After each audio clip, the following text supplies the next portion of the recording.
نکاح نہیں، کہیں چھپ چھپا کے کھڑا نہیں، جو ڈٹے ہوئے ہیں محاذ پر مجھے ان صفوں میں تلاش کر۔ سیف اکرم کے لیے کچھ ہدیہ آیا ہے، وہ اپنا ہدیہ حاصل کر لیں۔ جو بزرگ حضرات ہیں وہ ٹیکے لگا کے یہاں آگے آ جائے، باقی اور تھوڑے قریب ہو جائیں۔ کون بزرگ ہے اٹھو، ادھر آ جاتا ہے۔ آپ بھی بہت آرام سے آئیے آئیے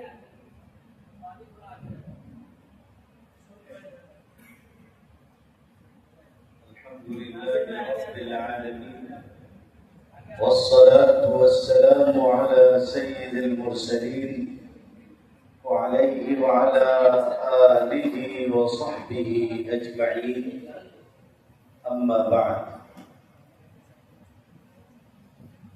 فأعوذ بالله من الشيطان الرجيم، بسم الله الرحمن الرحيم.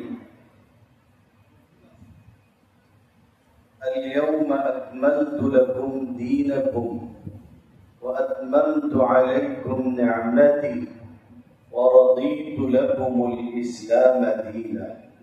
صدق الله العظيم.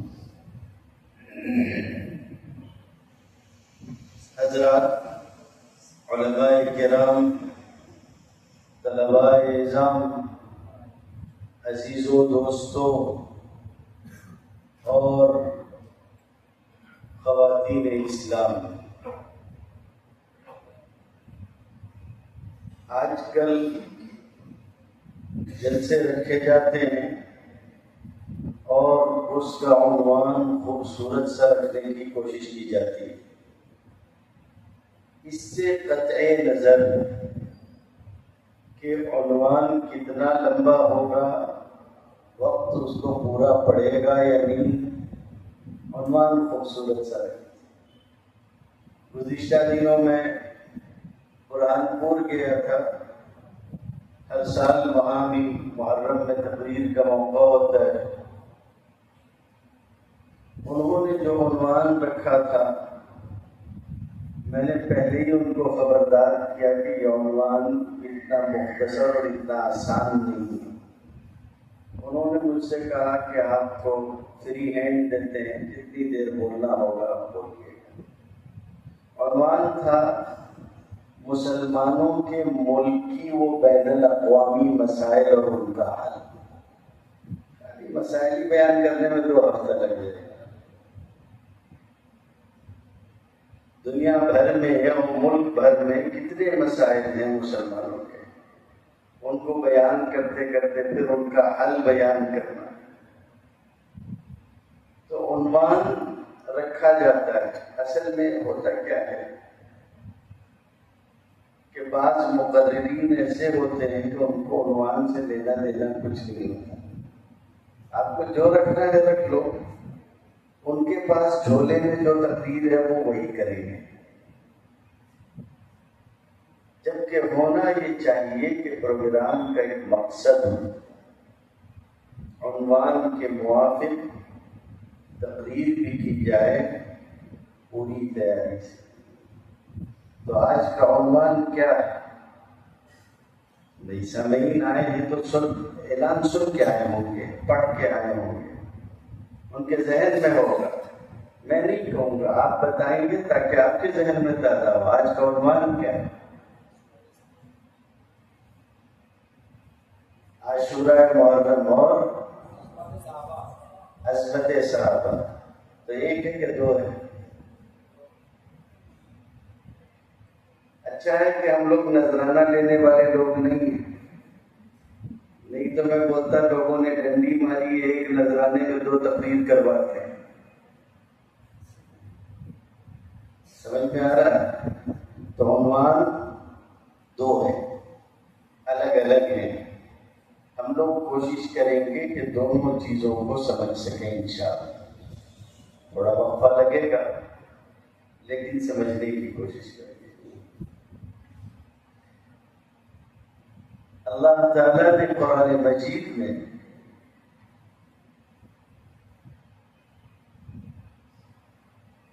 دن و رات کے آنے جانے کو، شب و روز کے بدلنے کو اپنی نشانیوں میں سے قرار دیا ہے۔ جب دن رات نہیں بھی تھے تب بھی اس نے یہ کہا کہ ہم نے زمین و آسمان کو 6 دنوں میں پیدا کیا۔ بات سمجھ میں آئی نہیں آئی؟ بھائی دن رات کیسے ہوتے ہیں؟ سورج نکلا، طلوع ہوا تو دن ہوا، غروب ہوا تو دن ڈوب گیا، ختم ہوا، اور اس کے بعد رات آئی۔ جب نہ چاند تھا نہ سورج نہ دنیا کا یہ گولا تھا، جب ان سب کو اللہ نے بنایا تو کہتا ہے کہ 6 دن میں ہم نے بنایا، فی 6 ایام۔ تو کیسے؟ یہی کمال ان لوگوں کا ظاہر ہوتا ہے جو ماہر فن ہوتے ہیں، جن کے پاس علم ہوتا ہے، جن کے پاس کتاب اللہ کو سمجھنے کا سلیقہ ہوتا ہے۔ بسا اوقات بڑے بڑے مسئلے ایک چٹکی میں حل کر دیتے ہیں۔ یہ ایسے لوگوں کا کام نہیں ہے کہ اونچی دکان اور پھیکا پکوان، نام تو اتنا بڑا ہے کہ 2 سطر میں ڈھونڈیے حضرت کہاں، اور آگے سارا اندھیرا ہی ہوتا ہے۔ حضرت تھانوی نور اللہ مرقدہ انتہائی جلیل القدر اور عظیم الشان عالم دین، قرآن مجید کا ترجمہ کیا، اور ان کا ترجمہ اور ان کی تفسیر موجود ہے۔ ایسا نہیں ہے کہ میں ہوائی کوئی بات کر رہا ہوں، بغیر سطح کی بات کرنے کا مزاج بزرگوں نے سکھایا نہیں۔ جو بولو پکا بولو۔ آپ کے ذہن میں بھی مسئلہ آیا کہ نہیں آیا کہ جب سورج نہیں تھا، چاند نہیں تھا، تو 6 دن کیسے؟ نہیں آیا؟ کیا آیا؟ اشکال تو پیدا ہوا ہوگا۔ حضرت تھانوی نے ترجمہ کرتے ہوئے اور اس کو بتاتے ہوئے بین القوس ایک چھوٹا سا لفظ لکھا، اللہ نے زمین و آسمان کو 6 دنوں کی مدت میں پیدا کیا۔ فی کا مطلب یہاں اس کو اس طرح سے جو لوگ عربی جانتے ہیں وہ سمجھ سکتے ہیں کہ 6 دنوں میں پیدا کیا، یعنی 6 دنوں کی مدت جو تمہارے یہاں ہوتی ہے آج کل، اتنی مدت میں پیدا کیا۔ بات سمجھ میں آ گئی؟ دن و رات تھے نہیں تب بھی تذکرہ فرمایا، دن و رات بن گئے تو بھی ان کے بنانے کو اور ان کے آنے جانے کو اپنی قدرت کی نشانیوں میں بیان فرمایا۔ اب اس کے بعد دن و رات بن گئے، مہینہ کن لوگوں نے بنایا؟ کیلنڈر بنانے والے۔ جی ہمارا دین بہت ٹھیک ٹھاک دین ہے، سارے ادیان و مذاہب پر غالب اور اپنے حق ہونے کے اعتبار سے اکیلا و تنہا۔ یہ اکیلا حق ہے، باقی سب باطل ہے۔ ان الدین عند اللہ الاسلام، قرآن مجید نے فرمایا وجعلنا اللیل والنہار آیتین فمحونا آیت اللیل وجعلنا آیت النہار مبصرا لتبتغوا فضلا من ربكم ولتعلموا عدد السنين والحساب وكل شيء فصلناه تفصيلا۔ یہ دن و رات ان کو نشانی بنایا اللہ نے، دن کو روشن رکھا اور دن کام کاج کے لیے رکھا گیا، وجعلنا النهار معاشا، رات آرام کرنے کے لیے رکھی. یہ سب کچھ کیوں ہے؟ لِتَعْلَمُوا عَدَدَ السِّنِينَ وَالْحِسَابَ، تاکہ سالوں کے آنے جانے کو، ان کے عدد کو تم سیکھ سکو، جان سکو. سال گزرتے ہیں.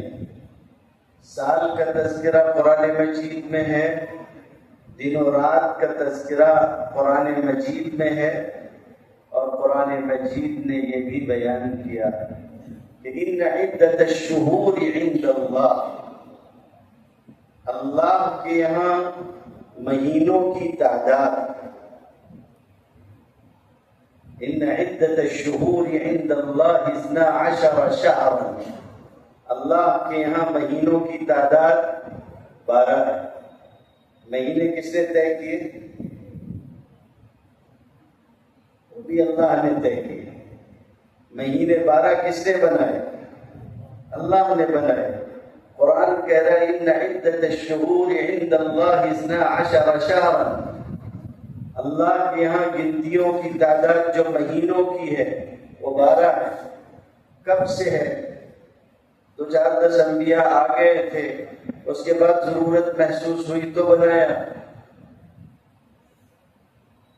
فی کتاب اللہ یوم خلق السماوات والارض، اس وقت سے ہے جب اس نے آسمان و زمین کو بنایا. یہ پورا نظام ایک ساتھ دے دیا اس نے. اب ایک بات آپ سے عرض کرتا ہوں، بسا اوقات ایسا ہوتا ہے بعض لوگ ایسی بات کہنا شروع کر دیتے ہیں جس بات کا کوئی سر پیر نہیں ہوتا. میں نے سرنامے میں آیت پڑھی، بعض علماء کو خلجان ہوا ہوگا کہ مجھ کو عاشورہ پہ تقریر کرنی ہے، عظمت صحابہ بیان کرنا ہے. میں آیت پڑھ رہا ہوں تکمیل دین کی، میں آیت پڑھ رہا ہوں تکمیل دین کی کہ آج ہم نے تمہارا دین مکمل کر دیا. اس کا کیا تعلق؟ بعض لوگ ایسی بات بیان کرنے لگے ہیں آج کل جو دماغ میں کسی صورت نہیں بیٹھتی.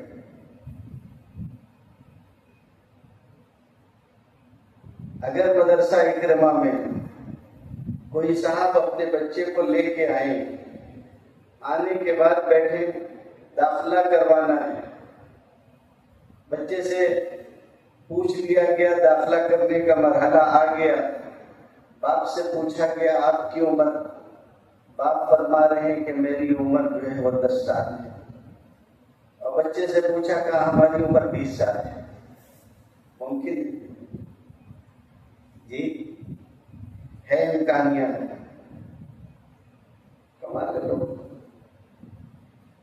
بہت ڈرے ڈرے سے کیا ایسا ممکن ہے کہ بیٹا پہلے آ گیا اور باپ بعد میں آیا ہو، پھر ہم کو فرصت نہیں، بعد میں آئیں گے.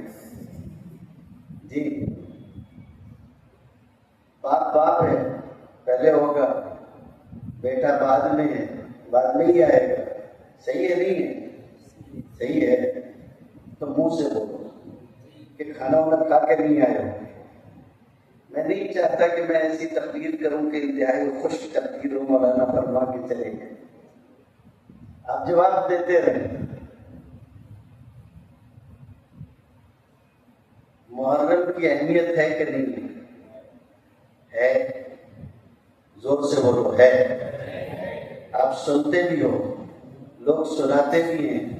گزشتہ دنوں ہمارے ایک عالم کی تحریر پہ ایک صاحب نے تحریر لکھ دی تھی، اس میں انہوں نے ایک جملہ بھی لکھا کہ تم کو عاشورہ کے سارے فضائل یاد رہتے ہیں، یہ فضیلت یاد نہیں رہتی کہ حضرت حسین اس میں شہید ہوئے. ہم کو اس کا انکار بھی نہیں. ہم تو اہل بیت کو ماننے والے لوگ ہیں. نہیں مانیں گے تو ہمارا ٹھکانہ کہاں ہوگا؟ ہم مانتے ہیں اہل بیت. لیکن یہ بات مجھے آپ سے عرض کرنی ہے، محرم محترم کب ہوا؟ محرم کا احترام کب پیدا ہوا؟ سوال ہے نہیں ہے. محرم کربلا کے بعد محترم ہوا یا کربلا سے پہلے محترم ہوا؟ بولو نا کہ بچہ پہلے آ گیا تھا، باپ بعد میں آیا. جی سوال ہے. محرم کا احترام کب سے ہوا؟ قرآن کی آیت پڑھو، ان عدت الشہور عند اللہ 12 شہرا فی کتاب اللہ یوم خلق السماوات والارض منها 4 حرم، 12 مہینے ہیں اس وقت سے ہیں جب سے اللہ نے زمین آسمان کو بنایا۔ کب سے ہیں؟ مہینے کتنے ہیں؟ 12۔ کب سے ہیں؟ جب سے اللہ نے آسمان و زمین کو بنایا، اور ان میں سے 4 حرمت والے ہیں، احترام والے ہیں۔ 4 کیا ہیں؟ حرمت اور احترام والے ہیں۔ حدیث شریف میں آتا ہے، نبی کریم صلی اللہ علیہ وسلم نے ارشاد فرمایا، السنۃ 12 شہرا، سال 12 مہینوں کا ہوتا ہے، سال 12 مہینوں کا ہوتا ہے، منها 4 حرم، ان میں سے 4 حرمت والے مہینے ہیں۔ بخاری اور مسلم دونوں میں ہے، 3 متوالیات، 3 وہ ہیں جو مسلسل ایک ساتھ ہیں۔ 4 مہینوں میں حرمت والے 3 مہینے مسلسل ایک ساتھ ہیں۔ فرمایا کہ ذوالقعدہ و ذوالحجہ و محرم، 3 ہو گئے۔ کون کون سے؟ ذوالقعدہ، ذوالحجہ، محرم، ٹھیک ہے۔ اور آگے ارشاد فرمایا وَرَجَبُ مُضَرَ مَا بَيْنَ جُمَادَى وَشَعْبَانَ، اور ایک رجب ہے۔ کتنے ہو گئے؟ 4 مہینے 12۔ کب سے؟ جب سے دنیا بنی تب سے، حرمت والے 4، ان 4 میں ایک محرم۔ محرم کی حرمت کہاں سے آئی؟ جب سے دنیا بنی تب سے آئی۔ ایسا نہیں ہے کہ اس مہینے کی کوئی فضیلت بعد میں پیدا ہوئی ہو تو یہ حرمت والا ہوا ہو، یہ پہلے سے حرمت والا تھا۔ جن لوگوں کو یہ مہینہ ملا یہ ان کی خوبی ہوئی۔ آئی بات سمجھ میں؟ نہیں آئی؟ جن کو یہ مہینہ ملا یہ ان کی خوبی ہوئی۔ اب اس کے بعد پورا مہینہ عزت والا، پورا مہینہ عزت والا۔ حرمت کا مطلب سمجھتے ہو؟ ان 4 مہینوں میں زمانے جاہلیت میں بھی جنگ نہیں کر سکتے تھے، لڑ نہیں سکتے تھے، حرام تھا۔ یہی وجہ ہے کہ ان 4 مہینوں میں لوگ آرام سے سفر کرتے، کوئی کسی پہ تلوار نہیں اٹھاتا، کوئی کسی کا قتل نہیں کرتا۔ حرمت والے مہینے تھے۔ کوئی اگر اس مہینے میں کسی کو قتل کر دے انتہائی گناہ کی بات سمجھتے تھے، چاہے لوگ کافر و مشرک کیوں نہ ہو۔ یہ بات ہو گئی۔ مہینہ پورا حرمت والا۔ اس مہینے میں کتنے دن روزہ رکھتے ہیں؟ کتنے دن؟ 2 دن روزہ رکھتے ہیں۔ وہ بھی کیسے رکھتے ہیں اللہ ہی بہتر کرے۔ جی، نبی کریم صلی اللہ علیہ وسلم، مسلم شریف میں آتا ہے، آپ سے نقل کیا گیا، افضل الصیام بعد رمضان شہر اللہ المحرم، سب سے بہتر اور افضل روزے اگر کسی مہینے کے ہیں رمضان کے بعد تو محرم کے روزے۔ روزہ کیسے رکھتے ہیں؟ روزہ کیسے رکھتے ہیں میرے بھائی؟ بتاؤ کہ روزہ کیسے رکھتے ہیں؟ سحری کر کے۔ ہم مسلمان ہیں، سحری کر کے رکھتے ہیں، صحیح ہے بھائی۔ اچھا، ہمارے جو برادران وطن ہیں ان کی طرح روزہ رکھتے ہیں کہ بس خالی اناج نہیں کھانا باقی سب کھانا ہے؟ جی ایسے ہی رکھتے ہیں۔ تو کیسے رکھتے ہیں وہ بتا دو۔ پانی وانی پیتے ہیں؟ ہاں، نہیں پیتے ہیں۔ اچھا، تو جب آپ رمضان کے بعد محرم کو سب سے قابل احترام مانتے ہیں، سمجھ میں ہے، اور روزے بھی رکھنے ہیں، اور روزہ رکھنے کے لیے سب سے اچھا مہینہ کون سا ہے رمضان کے بعد؟ محرم کا ہے، پھر سبیل کہاں سے آ گئی؟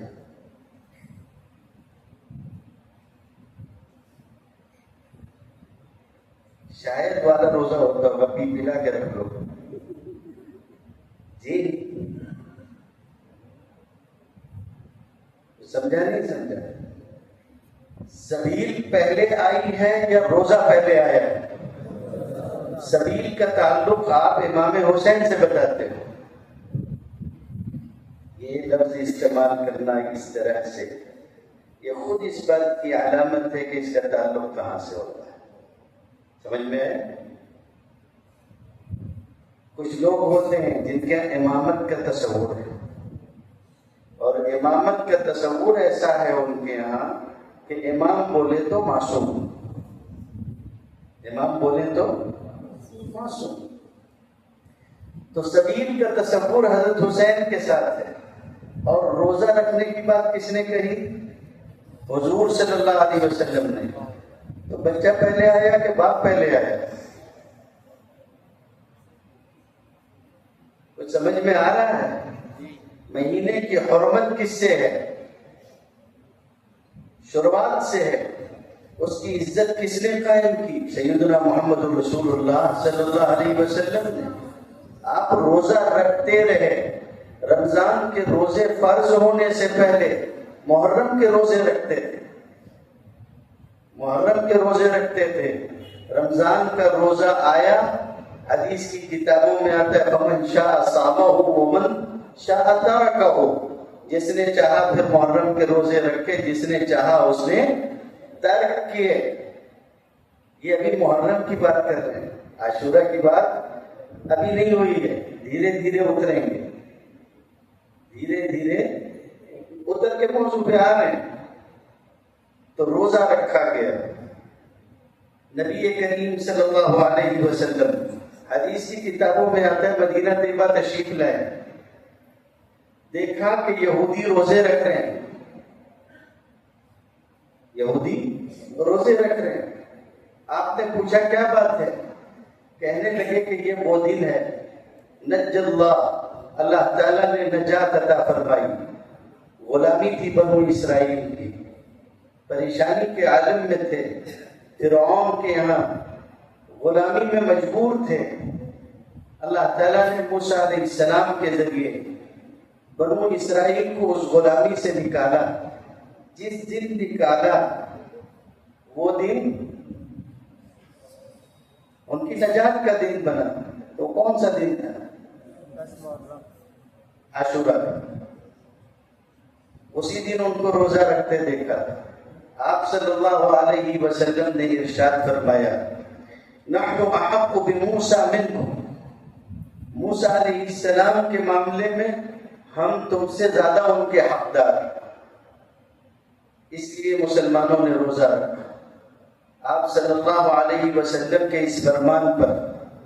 لیکن حضور صلی اللہ علیہ وسلم کو بتایا گیا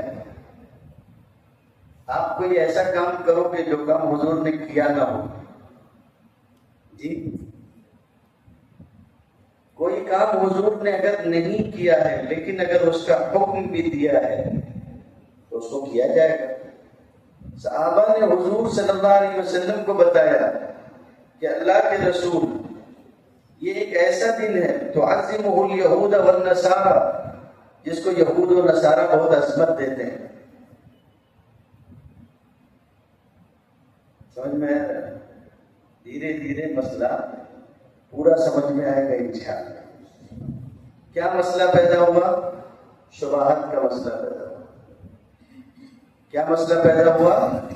شبہات کا مسئلہ پیدا ہوا. اللہ کے رسول اس دن کی تعظیم یہود و نصارہ بھی کرتے ہیں.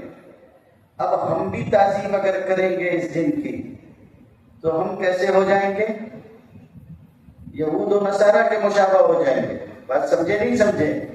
صحابہ نے یہ نقطہ حضور کے سامنے رکھا کہ اللہ کے رسول یہ لوگ نہ اس کو عظمت کے معنی میں دیکھتے ہیں اس دن کو، تو آپ ذرا خیال فرمائیں، دیکھیے یہود و نصارہ اس طرح سے کرتے ہیں. حضور صلی اللہ علیہ وسلم نے اس موقع پہ فرمایا فَإِذَا كَانَ الْعَامُ الْمُقْبِلُ، آنے والا سال اب جب آئے گا، اس سال تو ہم لوگوں نے ایک روزہ رکھ لیا، یہ والا روزہ جو ہم کو رکھنا تھا ہم نے رکھ لیا. اگلا سال جب بھی آئے گا تو ہم لوگ یہ کریں گے کہ اب 9 کا روزہ بھی رکھیں گے، لیکن 9 کا روزہ رکھنے کا موقع نہیں آیا، یہ کتابوں میں آتا ہے، اسی لیے ہم لوگ ایک دن آگے یا ایک دن پیچھے کا روزہ ملاتے ہیں۔ کیوں ملاتے ہیں؟ ان کی مشابہت نہ ہو جائے، ٹھیک ہے؟ مشابہت کا مسئلہ بیٹھا دماغ میں۔ اب ایک سوال ہے کہ کچھ لوگ پیکی بنتے ہیں، کچھ لوگ شیرباغ بنتے ہیں، کچھ لوگ ذوالجناح بنتے ہیں، گھوڑے کی کھال اوڑھتے ہیں، شیر کے جیسا منہ پہ رنگ کرتے ہیں۔ جب حضور نے اتنی شبہات پسند نہیں کی کہ روزہ رکھنے میں یہود و نصارہ کی شبہات ہو جائے، تو کیسے جانور بننے میں شبہات پسند کریں گے؟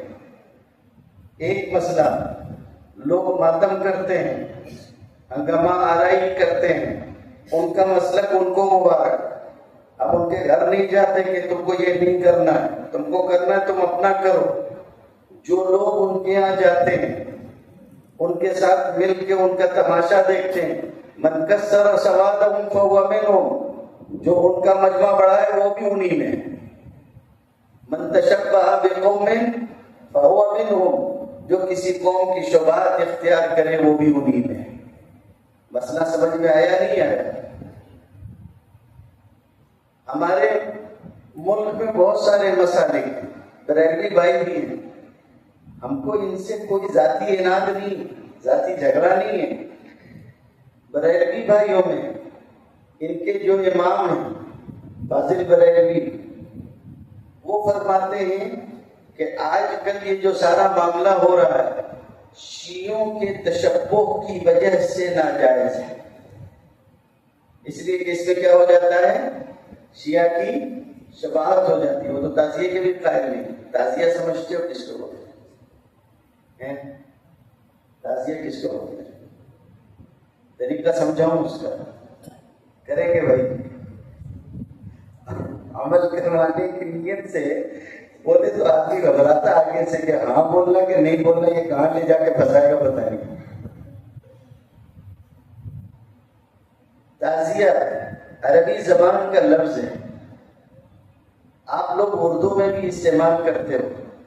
کسی کے یہاں وفات ہو جاتی ہے تو وفات ہونے پہ آپ جا کے پرسہ دیتے ہو، پرسے کو کیا بولتے ہیں؟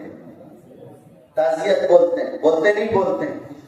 ٹھیک ہے، اگلی مرتبہ اگر کوئی اپنا مرے اور تعزیت کے لیے جاؤ تو ڈھول لے کے جانا،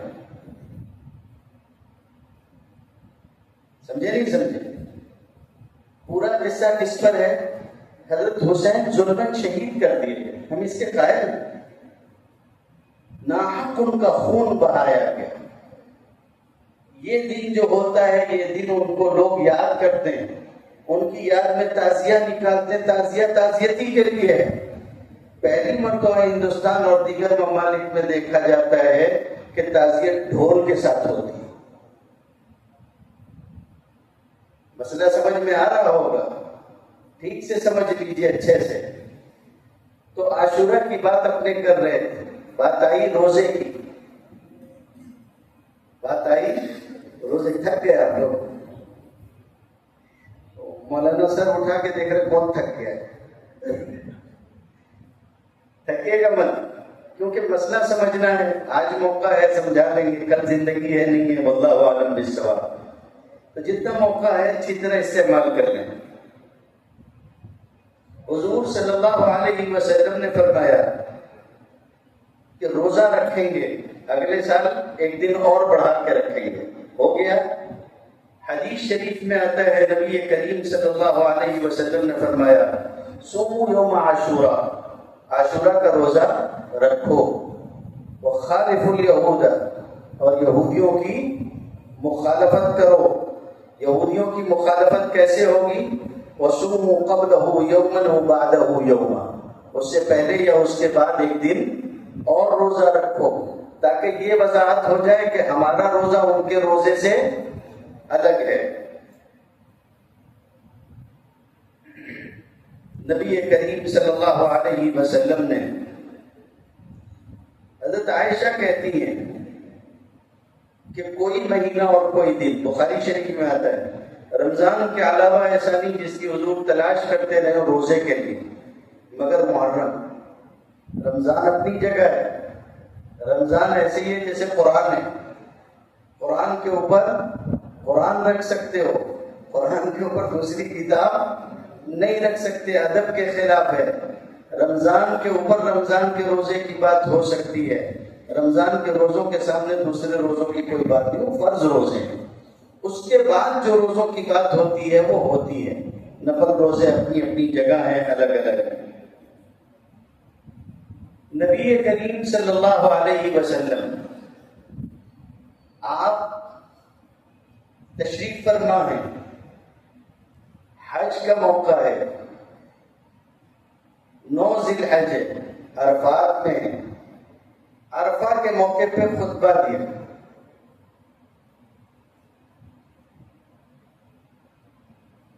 آدمی کو خوشی ہوئی تو عید منانا چاہیے، سمجھے؟ بعض لوگ فائدہ دیکھتے، فائدہ اس میں کتنا فائدہ ہے؟ دین فائدے سے نہیں قاعدے سے چلتا ہے، آیا سمجھ؟ کسی بھی چیز کا فائدہ نہیں دیکھا جاتا۔ بعض لوگوں نے فائدے کے نام پہ کہاں کہاں کیسے کیسے کام کیا ہے، وہ پھر کبھی سمجھ میں آ رہا؟ جیسے میں آپ کو بتاؤں، عقلاً ذرا سوچئے گا، باقی میں کسی کو کچھ بول نہیں رہا ہوں، آپ کہیں پہنچ جائیں وہ ایک الگ بات ہے، ٹھیک ہے؟ اذان کا فائدہ ہے کہ نہیں ہے؟ اس کا فائدہ میں ایک آپ کو بتاؤں، آپ ایک مجھ کو بتائیں، ایک فائدہ حضور صلی اللہ علیہ وسلم بتائیں تو معتبر کون سا ہوگا؟ حضور صلی اللہ علیہ وسلم والا فائدہ معتبر ہوگا۔ حضور نے ارشاد فرمایا صلی اللہ علیہ وآلہ وسلم، اذان ہوتی ہے تو شیطان بھاگتا ہے، بھاگتا کہ نہیں بھاگتا؟ فائدہ ہے کہ نہیں؟ سمجھ میں آئی بات؟ فائدہ ہے کہ نہیں؟ بات سمجھو۔ ہم لوگ دین کا مزاج الٹ دیتے ہیں، جس کو آپ کہیں گے کہ پورا نظریہ بدل دیتے ہیں، کنسیپٹ بدل دیتے ہیں۔ جیسے رمضان کیوں آیا تھا؟ تھوڑا کم کھاؤ، جسم کی قوت کمزور ہو، نفس کی شہوانیت کم ہو، روح مضبوط ہو، عبادات میں لگو۔ سمجھ میں آیا نہیں ہے؟ جیسے نوجوانوں کو قوت بہت ہوتی ہے، نکاح نہیں ہوا ہو، گناہ کا اندیشہ ہے، تو کیا کرو؟ روزہ رکھو تاکہ قوت ٹوٹ جائے۔ آتا نہیں آتا؟ نکاح میں سنے ہوں گے، یا معاشر الشباب من استطاع منکم الباءۃ فلیتزوج، اور اگر اس کے بس میں نہ ہو نکاح کرنا تو ومن لم یستطع فعلیہ بالصوم، روزہ رکھے۔ تو روزہ رکھے کا مطلب یہ تھوڑی نہ ہے کہ اتنا کھا لے کہ مغرب تک ڈکار آتے ہیں۔ میرا ایک ساتھی ہے، حافظ ہے، کہتا مولانا کبھی یہ بھی بولا کرو۔ کیا بولوں؟ بولے میں نا بہت حساس طبیعت کا ہوں، چونک جاتا ہوں، ذرا سا کچھ ہوا چونک جاتا ہوں، تراویح پڑھانا پڑتی ہے، حافظ ہوں، کھڑے ہوتا ہوں، لوگ بیکار بھی لیتے تو میرے کو خطرہ ہو جاتا ہے کہ کسی نے لقمہ تو نہیں دیا، آؤ وہ کرتے رہتے ہیں۔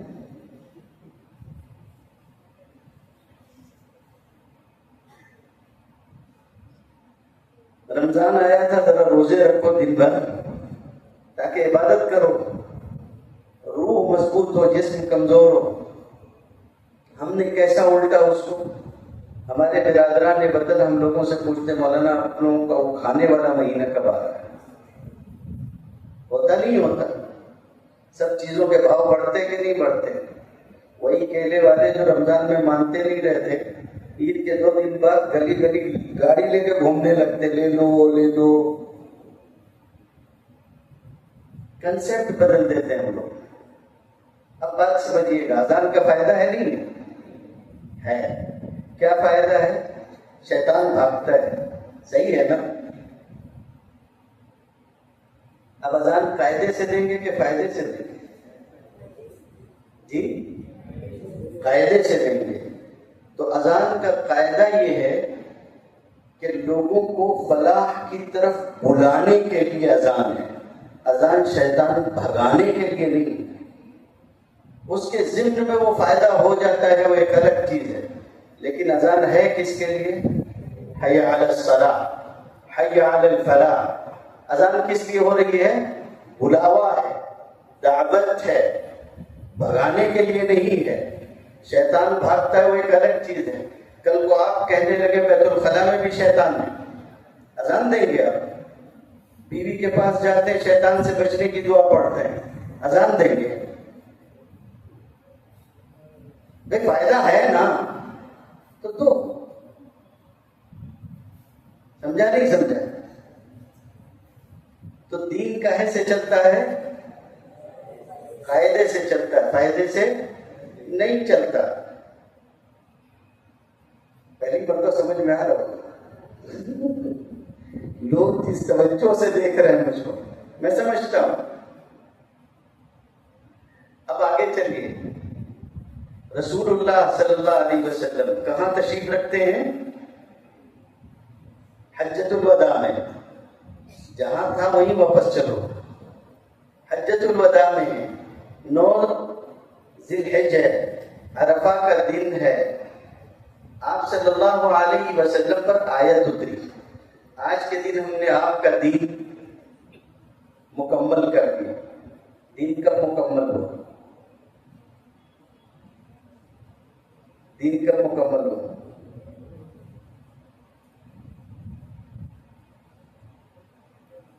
عرفات کے مقام پہ حضور پہ آیت اتری، دین مکمل ہوا کہ نہیں ہوا؟ ایک یہودی آیا حضرت عمر کے پاس. حضرت عمر رضی اللہ تعالیٰ عنہ سے کہنے لگا، عمر تمہارے یہاں قرآن کی آیت ہے، اگر وہ آیت ہمارے یہاں توریت میں ہوتی نا تو جس دن اتری تھی، سمجھ میں آ رہا ہے؟ جس دن اتری تھی وہ دن ہم عید کا بنا لیتے. وہ دن ہم عید کا بنا لیتے، اس دن عید مناتے. سمجھ میں آیا؟ حضرت عمر نے منایا، حضرت ابوبکر نے منایا. معلوم ہوا دین قاعدے سے چلتا ہے، ایسی کوئی بھی عید نہیں بنا لیتے. سمجھا نہیں سمجھا؟ دین قاعدے سے چلتا ہے. حضرت عمر نے اس سے کہا کون سی آیت؟ اس نے کہا الیوم اکملت لکم دینکم. حضرت عمر نے کہا اچھا یہ آیت. پاپا جس دن اتری تھی اس دن 2 عید تھی. جس دن اتری اس دن 2 عید تھی. عرفہ کا دن تھا، جمعہ کا دن بھی تھا. ہمارے یہاں عید تھی تو جس دن آئی تھی اس دن عید تھی، مگر اس کے بعد عید نہیں منائی گئی. ہمارے یہاں عید تھی اس دن، جمعہ عید کا دن تھا، عرفہ کا دن تھا، حج کا رکن اعظم ہوتا ہے. معلوم ہوا کہ دین میں طبیعت نہیں چلے گی. ایک دوسری بات یہ ہے کہ دین میں وہی چیزیں دین ہوں گی جو اس دن تک تھی. اس دن کے بعد دین مکمل تھا یا نہیں تھا؟ آیت اترنے پہ دین مکمل تھا یا نہیں تھا؟ تھا نا. اب اس میں ایک بہت مضبوط بات سن لو. میں بولوں، میرے بولنے کی کیا حیثیت ہے؟ امام مالک رحمۃ اللہ علیہ ارشاد فرماتے ہیں، حدیث کی مضبوط ترین کتاب ان کی ہے موطا مالک. امام مالک رحمۃ اللہ علیہ کہتے ہیں من سن فی الاسلام بدعۃ یراها حسنۃ. سمجھے؟ جس نے اسلام میں کوئی نیا کام چلایا اور اس کو نیکی سمجھتا ہے، اس کو کیا سمجھتا ہے؟ نیکی سمجھتا ہے. بات سمجھ میں آ گئی؟ ابھی آپ کو پتہ نہیں کہ آگے وہ کیا بولیں گے. بہت خطرناک بات ہے. من سن فی الاسلام بدعۃ یراها حسنۃ فقد زعم ان رسول اللہ صلی اللہ علیہ وسلم خان الرسالۃ. جو یہ دعویٰ لے کے کھڑا ہو کہ دین کا یہ نیا کام حضور کے زمانے میں نہیں تھا، دین مکمل ہونے تک نہیں تھا، میرے سمجھ میں آیا ہے یہ کرنا چاہیے اور یہ نیکی ہے، امام مالک کہتے ہیں یہ آدمی یہ دعویٰ لے کے کھڑا ہوا ہے کہ نعوذ باللہ ثم نعوذ باللہ حضور صلی اللہ علیہ وسلم نے رسالت پہنچانے میں خیانت سے کام کیا، اس لیے کہ اگر یہ نیکی ہوتی تو حضور بتاتے کہ نہیں بتاتے؟ حضور نے نہیں بتایا، یہ بتا رہا تو مطلب کیا ہوا؟ مطلب یہ ہوا کہ دین اس وقت مکمل نہیں تھا، میرا 4 آنا اس میں ڈالیں گے تو ہوگا۔ آیا سمجھ شریف میں؟ یہ ہے۔ اب یہاں سے آگے چلتے ہیں۔ حضرت حسین رضی اللہ تعالیٰ عنہ کی تو شہادت بھی نہیں ہوئی، وہ تو چھوٹے سے تھے، دین مکمل ہو گیا تھا، ان کی شہادت برسوں بعد ہوئی، 4 خلفاء کا دور گزر چکا، حضرت حسن کی بھی خلافت گزر چکی تھی 6 مہینے کی، حضرت معاویہ کا زمانہ بھی 20 سال کا گزر چکا تھا، پھر اس کے بعد یزید کا زمانہ ہے۔ سمجھ میں آ رہی بات؟ یزید کے زمانے میں حضرت حسین کی شہادت ہوئی۔ شہادت بہت اونچی چیز ہے۔ حضرت حسین کی شہادت ظلم کا پورا کھلا ہوا مرقع ہے، کوئی دو رائے نہیں کہ حضرت حسین رضی اللہ تعالی عنہ وارضاہ وہ حق پر تھے اور ان کو ظلماً شہید کر دیا گیا، اس میں کوئی دو رائے نہیں۔ لیکن کیا حضرت حسین کے شہید ہونے سے پہلے دین مکمل ہو چکا تھا؟ ہاں، مکمل ہو چکا تھا۔ بات سمجھ میں آ رہی ہے؟ وہ اور باقی شہید ہونے والوں کی طرح وہ بھی شہید ہوئے، یہ ایک الگ بات ہے کہ شہادت میں جو مقام و مرتبہ ان کے پاس ہے، ان کے بعد والوں یا ان کے زمانے کے کسی شخص کے پاس نہیں۔ یہ جملہ اس لیے کہتا ہوں کہ ان سے پہلے بھی شہید ہیں، اور ایسے بھی ہیں جن کو حضور نے سید کا لقب دیا ہے، سید الشہداء امیر حمزہ ہیں۔ حضرت علی جو حضرت حسین کے والد ہیں وہ خود شہید ہیں۔ عبد الرحمن ابن ملجم نے اسد اللہ الغالب کو، علی کرم اللہ وجہہ ابن ابی طالب کو، عبد الرحمن ابن ملجم نے نماز کے لیے تشریف لے جاتے ہوئے تلوار ماری تھی، مسجد کو جاتے تھے اور ان کو تلوار مار کے شہید کیا گیا۔ شہید تو حضرت علی تھی۔ میں اگر آپ سے پوچھوں کہ شہادت میں مقام بڑا باپ کا ہے یا بیٹے کا؟ مسئلہ سمجھ میں آ رہا ہے؟ لے کے چلا ہوں تو ٹھیک سے چلا ہوں یعنی کے ساتھ، باپ بڑا ہوگا یا بیٹا؟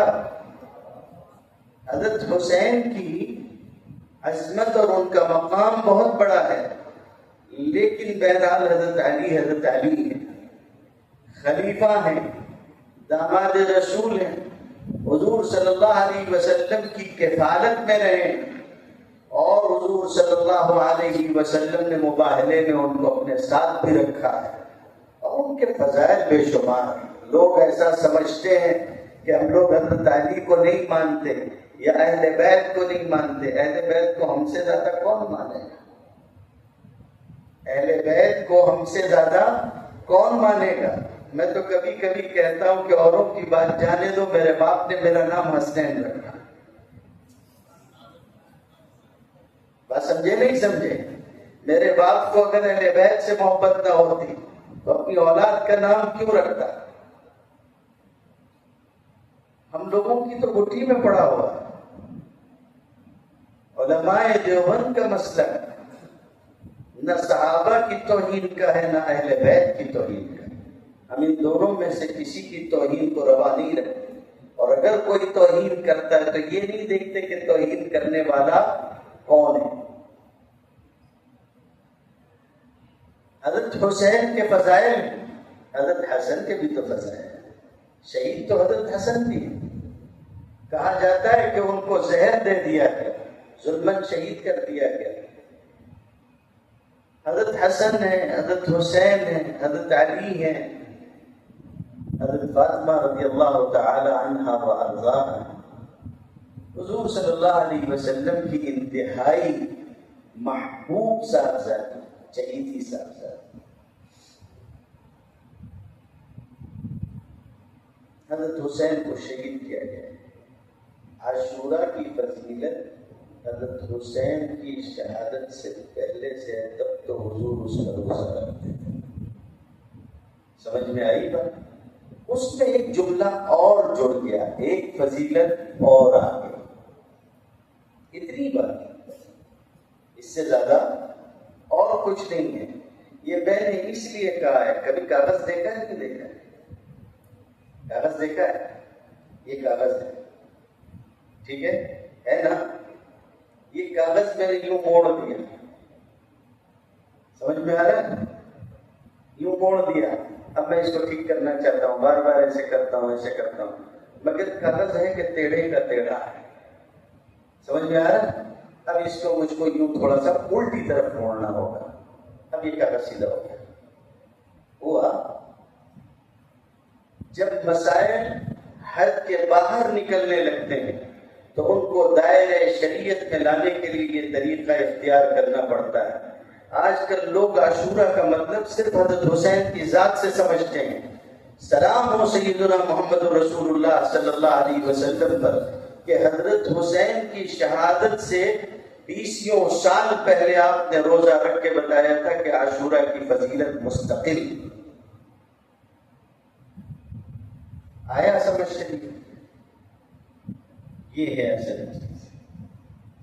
اب اسی میں اور بھی ایک بات ہم لوگ سمجھ لیں، بات آئی گئی ہے تو چونکہ حضرت حسین ان کے پاس دوہری نسبت ہے، ان کے پاس دوہری نسبت ہے، وہ اہل بیت بھی ہیں اور صحابی بھی، دونوں ہیں نہیں ہیں، حضور کا خون بھی ہے اور صحابی بھی ہیں، تو ان کے پاس دو عظمتیں ہیں۔ عام صحابہ کے پاس ایک عظمت ہے، حضرت حسین کے پاس دوہری عظمت ہے۔ لوگ کبھی کبھی کہتے ہیں کہ مدحر صحابہ کا جلسہ رکھتے ہو، عظمت صحابہ کا جلسہ رکھتے ہو، عظمت اہل بیت کا جلسہ کیوں نہیں کرتے؟ جی سمجھ میں آیا نہیں ہے؟ اس کا جواب عرض کرتا ہوں۔ اس کا جواب یہ ہے میرے بھائی کہ جو چیز اتفاقی ہوتی ہے اس میں جھگڑا ہی نہیں ہوتا، جو اختلافی ہوتی ہے جھگڑا اس میں ہوتا ہے۔ اس امت میں لوگ ہیں، اہل تشیع ہوں، بریلوی ہوں، دیوبندی ہوں، غیر مقلد ہوں، کوئی بھی ہو، اہل بیت کا انکار کوئی کرتا؟ شیعہ بھی نہیں کرتے، شیعہ کی تو کل کائناتی اہل بیت، سمجھے نہیں سمجھے؟ اس مسئلے میں کسی کا اختلاف ہے؟ جی کسی کا کوئی اختلاف ہے؟ کوئی اختلاف نہیں ہے۔ اختلاف لوگوں نے کہاں پیدا کیا؟ صحابہ پہ۔ تو تذکرہ صحابہ کا کریں گے یا اہل بیت کا کریں گے؟ اہل بیت تو متفق علیہ ہیں، اس کو تو آپ بھی مانتے ہیں، میں بھی مانتا ہوں۔ بات کس پر ہوگی؟ صحابہ پر ہوگی۔ حضرت حسین کی زندگی کے دو پہلو ہیں، وہ اہل بیت میں سے بھی اور سر آنکھوں پر۔ لیکن ایک بات اب جو عرض کرنے جا رہا ہوں ذرا کڑوی بولی ہے، ویسے بھی میں کڑوی بولی نکلنے کا عادی ہوں، میٹھی گولیاں تو دوسرے لوگ کھائی لیتے ہیں، کوئی مسئلہ نہیں ہے۔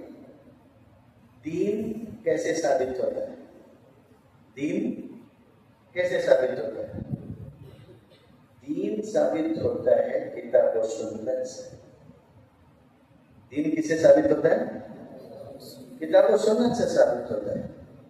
دین قصوں کا نام نہیں، دین کہانیوں کا نام نہیں۔ سمجھ میں آئی بات؟ تو دین ثابت ہوتا ہے کتاب و سنت سے۔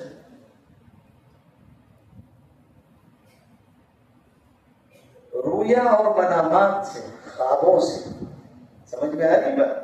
خوابوں سے، بزرگوں کے ملفوظات سے، شاعروں کے اشعار اور ان کے قصیدوں سے دین ثابت نہیں ہوتا.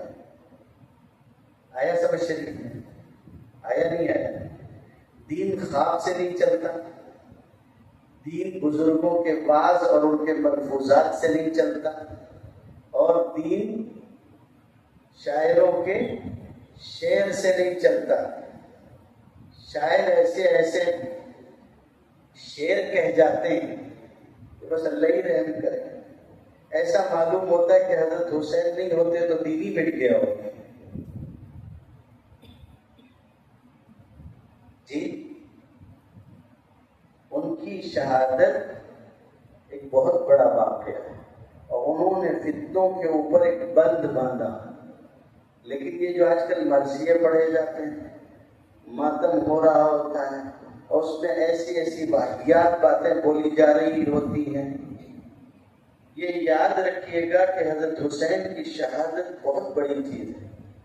لیکن اگر میں آپ سے پوچھوں کہ حضرت حسین اپنا خون دے کر اپنے نانا کے دین کے لیے انہوں نے خود کے لیے عظمت پائی یا اپنا خون دے کے دین کو عظمت دی؟ آیا سمجھ میں کیا پوچھا؟ بس یہی مسئلہ پورا حل ہوتا ہے. لوگ بولتے جی خواب میں ایسا دیکھا، فلاں بزرگ کے ملفوظات میں ایسا لکھا ہے. یہ ساری چیزیں دین نہیں بنتی. مجدد البصاری کا نام سنا ہے؟ ہم لوگ بزرگوں کے قائل ہیں اور بزرگوں کے مزارات پہ بھی جاتے ہیں. کیا کرنے جاتے ہیں؟ وہ بھی واضح رہے، یہ گڑبڑ نہ ہو کہ بزرگوں کے آ جاتے ہیں. ایک شیعہ ملا، دوست ہے اس طرح کا کہ وہ آتا جاتا رہتا ہے، بات چیت کرتا رہتا ہے. کچھ سوالات اس کے کچھ اپنے بھی دیتے رہتے ہیں، وہ بھی لے کے آتا رہتا ہے. سوال جواب چلتا رہتا ہے. طالب ہے تو ٹھیک ہے، آئے بھائی اچھی سے. آیا تو پوچھنے لگا کہ عراق گئے تھے. سنا کہاں گیا تھا؟ شیعوں کے لیے. ان کی کتابوں میں لکھا ہوا ہے کہ ائمہ کے روضوں کی زیارت 20 حج سے افضل ہے. اپنے یار لوگوں نے تو تھوڑی ہی بنایا ہے کہ 7 چکر لگا لیے تو حج ہو جاتا ہے. انہوں نے تو کہا ائمہ کے روزوں پہ چلے جاؤ تو 20 حج کے برابر ہے. تو کہنے لگا آپ گئے تھے؟ میں کہاں گیا تھا؟ کہاں گئے تھے؟ کہ بغداد بھی گیا تھا، کوفہ بھی گیا تھا، قازوین بھی گیا تھا، کربلا بھی گیا تھا، نجف اشرف بھی گیا تھا، سب جگہ ہو کے آیا. تو میرا منہ دیکھتا. میں نے کہا جہاں تو جانے کو سوچ سکتا ہوگا میں وہاں جا کے آیا. وہ غار جس کے بارے میں لوگوں کا خیال ہے اہل تشیع کا کہ اس غار کے اندر سامرا میں اس غار کے اندر امام غائب موجود ہیں. اور جیسے دیکھیے مہدی کا تصور اہل تشیع کے یہاں بھی ہمارے یہاں بھی سمجھ میں آ رہا.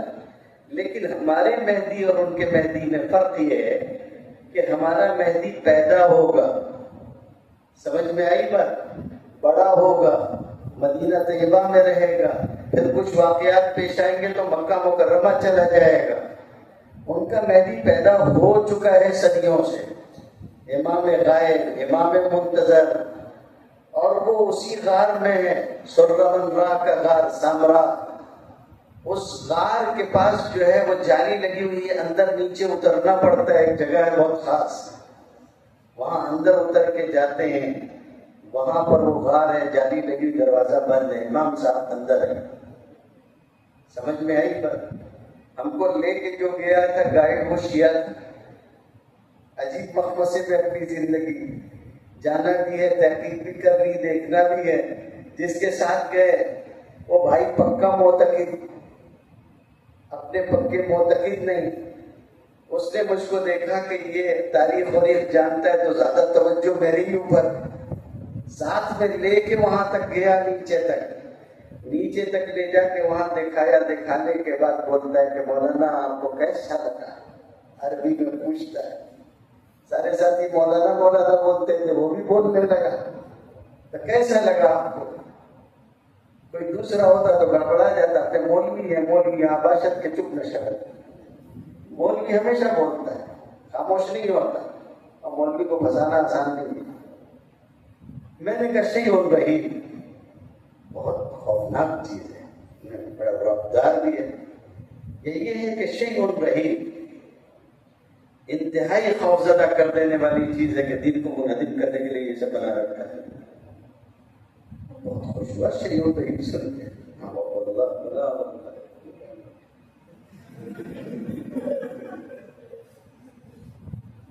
دونوں ساتھ میں باہر آ گئے اوپر. تو میں نے وہ شیعہ سے کہا جہاں تو جانے کو سوچ سکتا ہے زندگی میں، ان کے لیے کعبہ، مکہ مکرمہ، مدینہ طیبہ سب سے زیادہ اونچی. سونے سے تو انہوں نے، سونے کے بسکٹوں سے تو اپنے ائمہ کے گنبد بنا دی.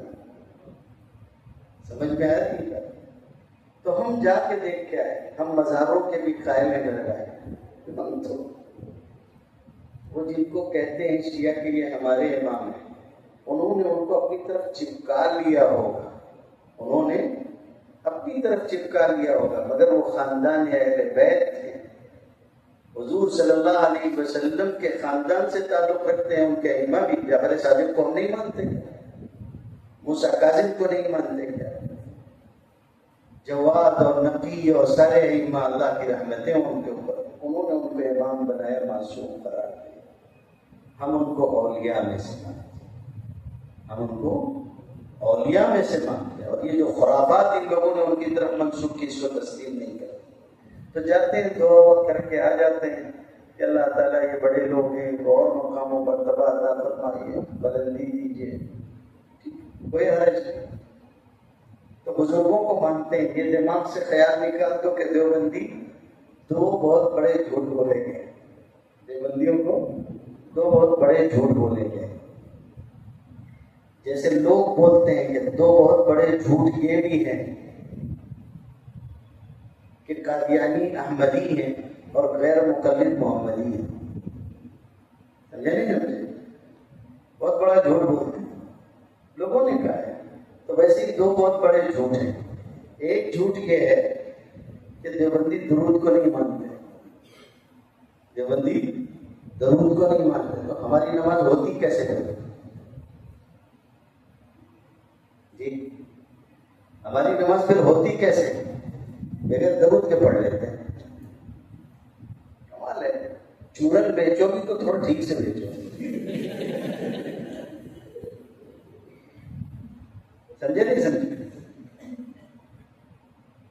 دیوبندیوں کی نماز کی کتابیں چھپی ہوئی ہیں نہیں ہیں. کوئی دیوبندی نے ایسا لکھا ہے کہ درود شریف کے بغیر نماز پڑھو. ہمارے بچے سیکھتے ہیں نماز، ان سے پوچھ دو. خیر، تو یہ کہتے ہیں کہ درود شریف کو نہیں مانتے. اور دوسری بات کیا کہتے ہیں؟ بزرگوں کو نہیں مانتے. بزرگوں کو نہیں مانتے. درود شریف کا جواب تو وہی نقل کرتا ہوں جو منظور مینگل صاحب دیتے ہیں.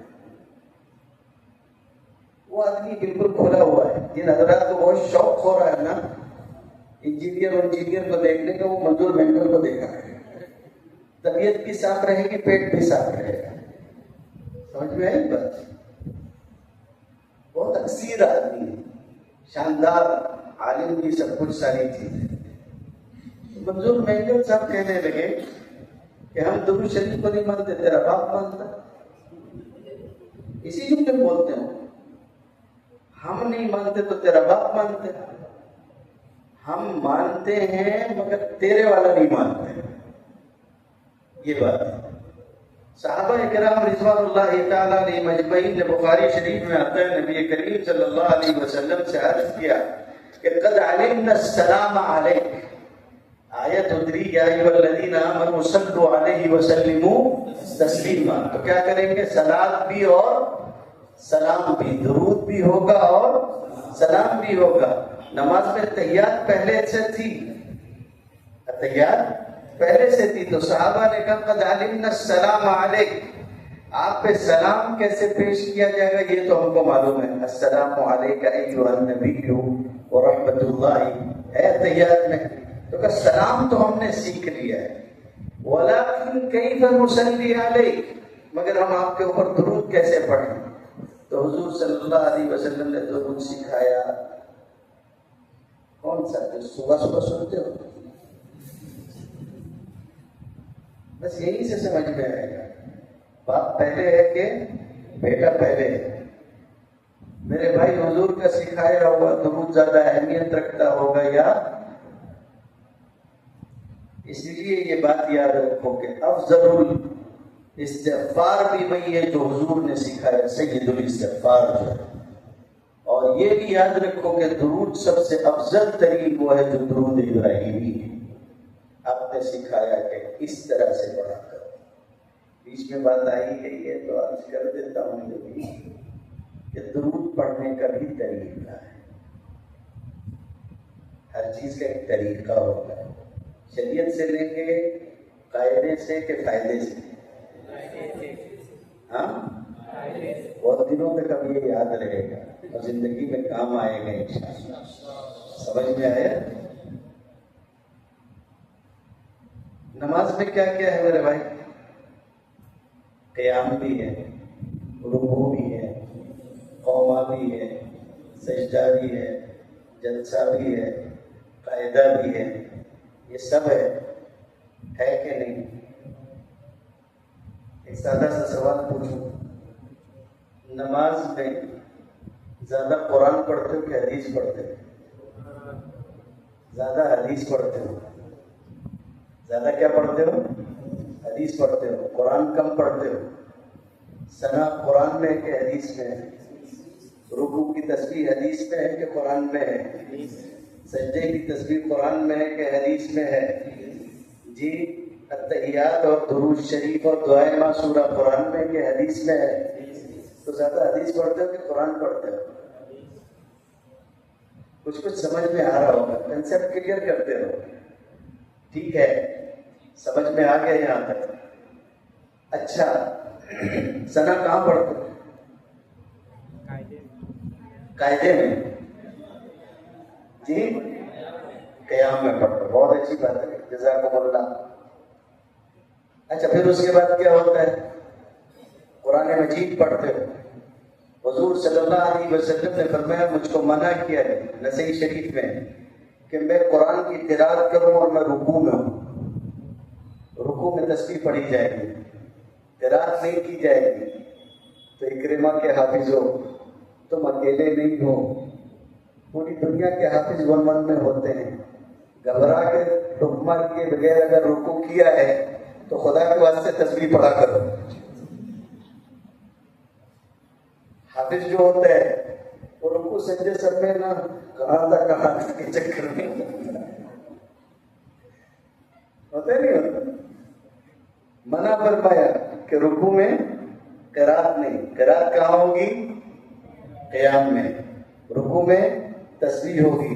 اچھا میرے بھائی ایک بات بتا، حضور جو طریقہ سکھائیں گے وہ افضل ہوگا یا یہ حضرت وہ حضرت؟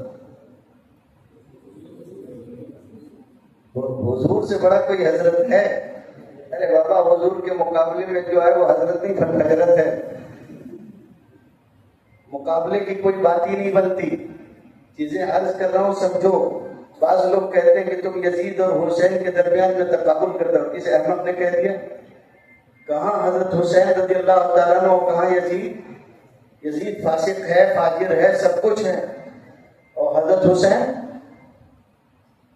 اتنا اونچا مقام و مرتبہ، صحابیت کا شرف، اہل بیت، مقابلے ہی نہیں بنتا۔